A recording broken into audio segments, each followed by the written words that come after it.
Hi అందరికీ very good morning. Welcome back to our channel. అందరూ ఎలా ఉన్నారు? నేను బాగున్నాను. మీరు కూడా బాగుండాలని మనస్ఫూర్తిగా కోరుకుంటున్నాను. అందరికీ మొదటి కార్తీక సోమవార శుభాకాంక్షలు. కార్తీక సోమవారం రోజు ఎర్లీ మార్నింగే 3:30 తర్వాత అయితే లేచామన్నమాట. అంత తొందరగా లేవడం అనేది నార్మల్ డేస్లో అయితే జరగదు. మొదటి సోమవారం కాబట్టి ఇలా ముందే లేచి ఇంటి ముందు అలా ముగ్గు అయితే పెట్టేసుకున్నాను. తర్వాత దీపాలు అయితే పెట్టేశాను. ఇంటి ముందు గడప దగ్గర అలా ముగ్గు వేసి దీపాలు అయితే పెట్టేసుకున్నాను ప్రమిదలు. తర్వాత వచ్చేసి ఇంకా తులసి కోటను కూడా అలంకరించుకున్నాను అనమాట. మామూలుగా అలా ఇలా ముగ్గు అయితే వచ్చింది. ఫైనల్ లుక్ అయితే ఇలా వచ్చింది. ఎర్లీ మార్నింగే లేవడం కదా కొంచెం ఇబ్బందిగా అలా మెల్లిగా లేచాను. ఆ రోజైతే ఫుల్గా ఇంట్లో కూడా శ్రీతాకి కొంచెం స్కూల్కి వెళ్ళే పని ఉంది సండే. ఇది వచ్చేసి సండే రోజు మండే రోజు అనమాట ఈ వ్లాగ్ అయితేను. అలా ఎర్లీ మార్నింగే ఫ్రెష్ అయిపోయి ఇల్లంతా అలా క్లీన్ చేసేసుకొని ఇంటి ముందు అలా పెట్టి బాల్కనీలో అయితే వచ్చేసాను అనమాట. చిన్న బాల్కనీ, ఇంకా దానిలోనే ఒక 4 కుండీలు అలా పెట్టేసి తులసి కోట కూడా పెట్టేశాను. ఇంకా దానికి అలా పసుపు అయితే రాసేసుకున్నాను అనమాట. ముందు రోజు నార్మల్గా క్లీన్ చేశాను. మండే రోజు మార్నింగే అలా పసుపు రాసేసి కుంకుమ బొట్లు అయితే పెట్టేసుకొని ఉసిరి దీపాలు పెట్టుకుందామని చెప్పి ముందు రోజే వెళ్ళాను. సండే ఈవినింగ్ బయటకు వెళ్ళి ఉసిరికాయలు అవి తెచ్చాను అనమాట. అరటి దొప్ప అయితే దొరికింది దగ్గరలోనే. అక్కడ అరటి దొప్ప, ఉసిరికాయలు అవన్నీ తీసుకున్నాను. ఒత్తులు కూడా అయిపోయినాయి. పూజ సామాన్ అయితే కొన్ని అయిపోతే అవి కూడా ముందు రోజు సాయంత్రం వెళ్ళి అలా తెచ్చేసుకున్నాను. నేను అక్కడ పెట్టే టైంకి చాలా మందిది చుట్టుపక్కలంతా పూజ అయితే కంప్లీట్ అయిపోయింది. గంట అయితే వినిపిస్తూ ఉన్నాయన్నమాట సౌండ్స్ అయితేను. చాలా మంది కొంచెం ఏజ్డ్ వాళ్ళు అయితే 4కి అంతా గంట మోగిస్తూ ఉన్నారనమాట. డైలీ ఇంకా కార్తీక మాసం స్టార్ట్ అయిన దగ్గర నుంచి చుట్టుపక్కల అపార్ట్మెంట్లో కూడా చాలా మంది అలా దీపాలు పెడుతూనే ఉన్నారు. ఇంకా నాకైతే ప్రతిరోజు ఇంకా అవ్వట్లేదు. ఎప్పుడు వీలు పడితే అలా దీపాలు అయితే పెట్టేసుకుంటూ వచ్చానమాట. ఇది మొదటి సోమవారం కాబట్టి ఇంకా ఎర్లీగా లేచి అలా దీపాలు అయితే పెట్టేశాను. ఇంకా ర్యాండమ్గా అలా పెడుతూ వస్తూ ఉన్నాను. డైలీ అంటే అవ్వట్లేదు. పడుకోవడం కూడా లేట్గా అవుతుంది కాబట్టి మార్నింగ్ లేవాలంటే కొంచెం ఇబ్బందిగానే అనిపిస్తూ ఉంది. ఇలా తులసి కోట ముందైతే ఉసిరికాయలో అలా దీపం అయితే వెలిగించేశాను. కుంది ఒత్తులు ఉంటాయి కదా, కుంది ఒత్తులతో దీపం అయితే అలా పెట్టేసుకున్నాను అనమాట. ఇంకా బాల్కనీలో లైట్ అంతా ఆఫ్ చేస్తే ఫైనల్గా లుక్ అయితే అలా వచ్చి చాలా బాగా అనిపించింది. ముందుగా గుమ్మం ముందు దీపం పెట్టిన తర్వాత మళ్ళీ తులసమ్మ దగ్గరికి వెళ్ళాను. అక్కడ కూడా అలా దీపాలు అయితే పెట్టేసుకున్నాను. నెక్స్ట్ వచ్చేసి పూజా మందిరంలో అయితే ఇలా దీపాలు అయితే పెట్టేసుకున్నాను. ఇక్కడైతే ప్రమిదలతో ఏం పెట్టలేదు. డైలీ పూజ ఎలా అయితే చేస్తానో అలానే నార్మల్గా దీపం పెట్టేసి కొబ్బరికాయ అయితే కొట్టేసుకున్నాను. అది 5కి అంతా కంప్లీట్ అయిపోయింది. 3:30కి లేస్తే పూజ అంతా కంప్లీట్ అయిపోయేసరికి మార్నింగ్ 5 అయిపోయింది. ఇలా మొదటి శుక్రవారం ఎర్లీ మార్నింగే లేచి పూజ కంప్లీట్ చేసుకున్నందుకు నాకైతే చాలా హ్యాపీగా అనిపించింది. అలా సోమవారం పూజ అయితే కంప్లీట్ చేసేసుకున్నాను. ఇది వచ్చేసి సండే రోజు ఎర్లీ మార్నింగే నేను ఏంటంటే 5:30కి అలా బ్రేక్ఫాస్ట్ అయితే వేయాల్సి వచ్చింది. సండే రోజు మార్నింగ్ 6:30కి అంతా శ్రీత స్కూల్కి వెళ్ళేది ఉందన్నమాట. ఆ రోజు స్కూల్లో కరాటే ఎగ్జామ్ ఉంది తనకి. లాస్ట్ ఇయర్ వచ్చేసి కట్టా 1 పర్ఫార్మెన్స్ అయితే కంప్లీట్ అయిపోయింది తనది. ఈ ఇయర్ వచ్చేసి కట్టా 2 పర్ఫార్మెన్స్ అనమాట. ఇంకా దానికోసం ఎర్లీ మార్నింగే రెడీ అవుతుంది. అంత ఎర్లీ మార్నింగ్ సండే రోజు లేవడం అయితే మొదటిసారి శ్రిత అయితేను. ఇంకా లేపడానికే చాలా టైం పట్టింది. ముందు రోజు సాటర్డే అయితే బాగా ఆడి ఆడి ఉన్నారనమాట. పడుకోవడం కూడా చాలా లేట్గా పడుకునింది. 12:30 అలా అయిపోయింది సాటర్డే. సండే మార్నింగే లేవడానికి అలా కష్టపడింది. ఫైనల్గా 6కి అంతా ఫ్రెష్ అయిపోయి డ్రెస్ అయితే అలా వేసేసుకుంది. స్కూల్కి వెళ్ళి మా వారైతే దింపేసి వచ్చారు. లాస్ట్ ఇయర్ అయితే ఎల్బీ నగర్లో జరిగింది కాంపిటీషను. అప్పుడు 3rd ప్రైజ్ వచ్చేసింది తనకైతేను.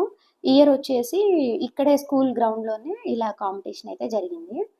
10:30, 11కి అయితే ఇంటికి వచ్చిన తర్వాత తనకు అలా ఒక సర్టిఫికేట్ అయితే ఇచ్చేశారు. ఎల్లో బెల్ట్ అయితే వచ్చిందనమాట.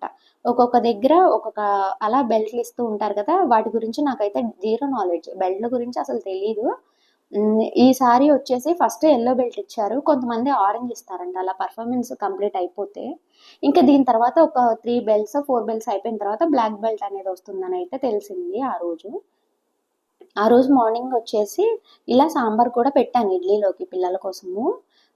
ఈరోజు సాంబార్ వచ్చేసి మనకి హోటల్ స్టైల్లో ఈజీగా, సింపుల్గా వెంటనే చకచకా బ్రేక్‌ఫాస్ట్‌కి, లంచ్‌కి వచ్చేలా సాంబార్ ఎలా పెడదామో ఈ వీడియోలో అయితే ఫుల్ ప్రాసెస్ అయితే చూపిస్తాను. ఇక్కడొచ్చేసి ముందుగా నేను ఒక బాండీ అయితే తీసేసుకున్నాను. తీసేసుకొని దానిలో కొంచెం ఆయిల్ అయితే వేసేసుకున్నాను. ఆయిల్ వేసుకున్న తర్వాత ఇలా పచ్చిమిర్చి చీల్చి అయితే వేసేసుకున్నాను. తర్వాత కొన్ని పోపు గింజలైతే దీనిలోకైతే యాడ్ చేసుకోవాలి. పోపు గింజలు యాడ్ చేసిన తర్వాత దీనిలో ఒక 4 రెమ్మలు దంచిన వెల్లుల్లి పొట్టు ఉన్నదే అలా వేసేసాననమాట. కొంచెం టేస్ట్ డిఫరెంట్‌గా ఉంటుంది వెల్లుల్లి వేస్తేను. అలా వేసేసాను. తర్వాత దానిలో ఒక రెమ్మ కరివేపాకు కూడా దీనిలో అయితే యాడ్ చేసుకున్నాను.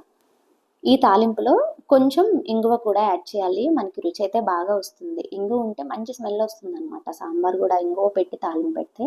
నెక్స్ట్ తర్వాత కూరగాయ ముక్కలు దీనిలో వచ్చేసి నేను సొరకాయ, ములక్కాడలు, ఒక క్యారెట్, ఒక 2 ఆనియన్స్ అనమాట. మీడియం సైజ్ ఆనియన్స్, ఒక టమాటా అయితే అలా పెద్ద పెద్ద ముక్కలుగా కట్ చేసి అయితే వేసేసుకున్నాను. ఇప్పుడు వీటినైతే పూర్తిగా మనం కొంచెం మగ్గించుకోవాలి. ఈ ముక్కలన్నీ తొందరగా మెత్తబడడం కోసం దీని మీద ఒక మూత అయితే ఇలా పెట్టేసుకున్నాను. ఒక 5 మినిట్స్ తర్వాత లో ఫ్లేమ్‌లో పెట్టి 5 మినిట్స్ తర్వాత మనకి ఇలా కొంచెం ముక్కలైతే మెత్తబడినట్టుగా అనిపిస్తుంది. సాంబార్ కోసం ఒక గంట ముందుగానే నేను పప్పునైతే నానబెట్టేసుకున్నాను. ఒక గ్లాస్ పప్పుని కుక్కర్‌లో పెట్టి ఇలా ఉడికించేసి మెత్తగా చేసేసాననమాట. ఆ పప్పుని ఈ ముక్కల్లో అయితే ఇలా వేసేసుకున్నాను.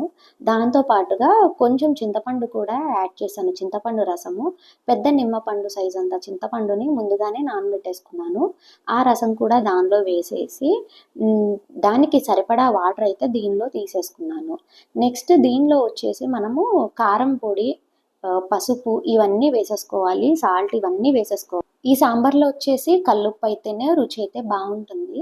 ఈ కల్లుప్పు వేసిన తర్వాత దీనిలో రుచికి సరిపడా కారం అయితే వేసేసుకున్నాను. మనకి కారం కొంచెం స్పైసీగా కావాలంటే కొంచెం కారం యాడ్ చేసుకోవాల్సి ఉంటుంది.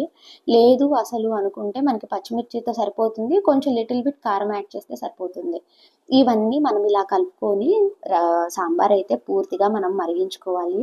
నేనైతే మీడియం ఫ్లేమ్‌లో పెట్టేశాననమాట. అలా పైన కొంచెం కరివేపాకు యాడ్ చేస్తే సాంబార్‌కి మంచి స్మెల్ అనేది వస్తుంది. ఇక్కడ ఒక 10 మినిట్స్ తర్వాత ఇలా సాంబార్ అయితే బాయిల్ అవుతూ ఉంది.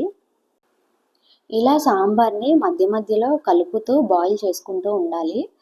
సాంబార్ కొంచెం మరుగుతున్న టైంలో ఇలా చిన్న 2 ముక్కల బెల్లం అయితే వేసేసుకున్నాను. బెల్లం వేసుకుంటే సాంబార్కి ఇంకా మంచి రుచొస్తుంది. ఏదైనా కొంచెం కారంగా అనిపించినా అది మనకి తగ్గుతుందనమాట. నెక్స్ట్ దీనిలో ఒక స్పూను ఫుల్‌గా నేను సాంబార్ పొడి అయితే వేసేసాను. రెగ్యులర్‌గా వాడే సాంబార్ పొడినే నేను దీనిలో అయితే యాడ్ చేశాను. ఇప్పుడు సాంబార్ పొడి వేసిన తర్వాత ఒకసారి మనం సాంబార్ అంతా పూర్తిగా ఒకసారి కలుపుకోవాలి. పొడంతా సాంబార్కి ఇలా పట్టే విధంగా కలుపుకోవాలి. ఇలా సాంబార్ని మీడియం ఫ్లేమ్‌లో ఒక 10 నిమిషాలు అలా పెడితే మనకి సాంబార్ అనేది రెడీ అయిపోతుంది.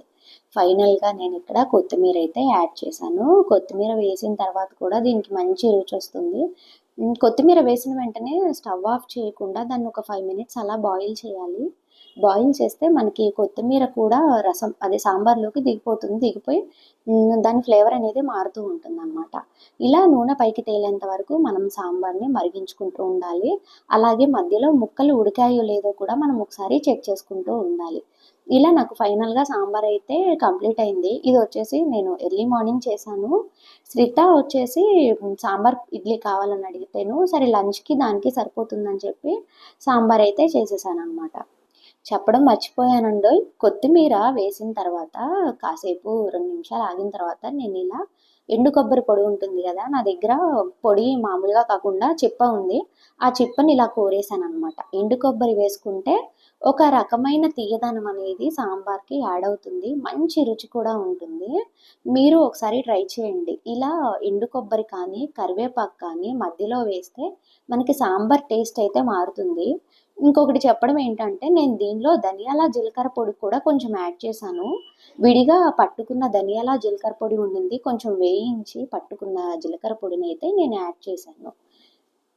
ఆ రోజు ఆఫ్టర్‌నూన్ వచ్చేసి ఇంటి పక్కన ఫ్లాట్‌లో బాబుది బర్త్‌డే ఉంది. ఆ రోజు పిల్లలందరూ అలా వాడి బర్త్‌డేలో అయితే ఎంజాయ్ చేశారు. బర్త్‌డే ఫుల్లు షార్ట్ అయితే పెట్టాననమాట తన్విది. ఇంటి పక్కన చిన్న బాబున్నాడు గదా! వాడిది థర్డ్ బర్త్‌డే. థర్డ్ కంప్లీట్ అయ్యి ఫోర్త్ వచ్చింది. వీడి వీడియోనైతే ఫుల్ వీడియో షార్ట్‌లో అయితే పోస్ట్ చేశాననమాట లెంతీగా కాకుండా. కేక్ కటింగ్ అయిన తర్వాత ఫోటో సెషన్ అయితే జరిగింది. పిల్లలందరూ అలా ఫోటోలైతే దిగారు. ఫ్యామిలీ ఫోటోస్ అలా ఫ్రెండ్స్ అందరూ అలా ఫోటోస్ అయితే దిగారనమాట. ఒక్కళ్ళు గూడా కెమెరా వైపు అయితే చూడట్లేదు పిల్లలైతేను. అదంతా అయిపోయిన తర్వాత లంచ్ గూడా అక్కడే కంప్లీట్ అయిందనమాట. లంచ్ అదంతా అయిపోయిన తర్వాత పిల్లలకైతే రిటర్న్ గిఫ్ట్‌లు వాళ్ళకి నచ్చినవి, ఇంకా పిల్లలు రెగ్యులర్‌గా వాడేవైతే రిటర్న్ గిఫ్ట్‌ల కింద ఇచ్చారు. అలా ఆ రోజు బర్త్‌డే అయితే జరిగింది. ఈ బర్త్‌డే జరిగిందైతే సండే. సండే, మండే మాకైతే అలా గడిచిపోయిందనమాట. వీడియోని ఇక్కడితో ఎండ్ చేస్తున్నాను. వీడియో నచ్చితే తప్పకుండా లైక్ చేయండి. మా ఛానల్‌ని సబ్స్క్రైబ్ చేసుకోండి.